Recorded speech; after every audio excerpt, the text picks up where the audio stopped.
अगर कोई हमारे हाथ से हमारी उँगलियाँ काटने की कोशिश करे या हमारी भुजाओं से हमारी हथेली काटने की कोशिश करे, तो किस तरह का कष्ट होगा आपको?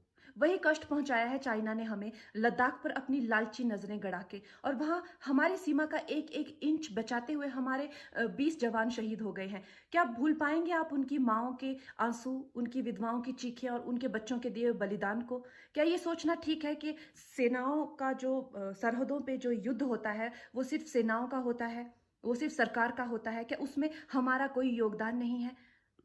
क्या हम भूल गए वो वक़्त जब महात्मा गांधी जी ने कहा था, अगर अंग्रेज़ों की रीढ़ तोड़नी है भारत में, तो उनके बनाए हुए हर उत्पादन का बहिष्कार करना पड़ेगा। तो क्या ये ज़रूरी नहीं है कि हम भी इस युद्ध में हिस्सा लें? क्योंकि लद्दाख सिर्फ एक ज़मीन का टुकड़ा नहीं है, भारत की अस्मिता का एक बहुत बड़ा हिस्सा है।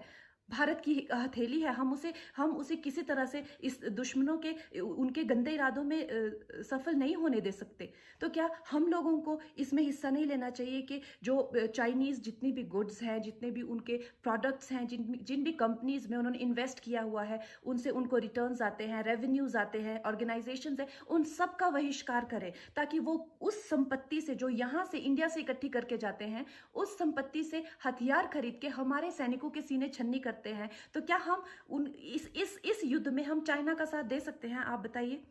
ये क्या हमारा कर्तव्य नहीं है कि हम अपनी सेनाओं का और अपने सरकार का साथ दें? तो हम ये प्रतिज्ञा लेते हैं कि हम आत्मनिर्भर बनेंगे और चाइनीज गुड्स को बिल्कुल बॉयकॉट करेंगे और इस युद्ध में हिस्सा लेके भारत को जिताएंगे।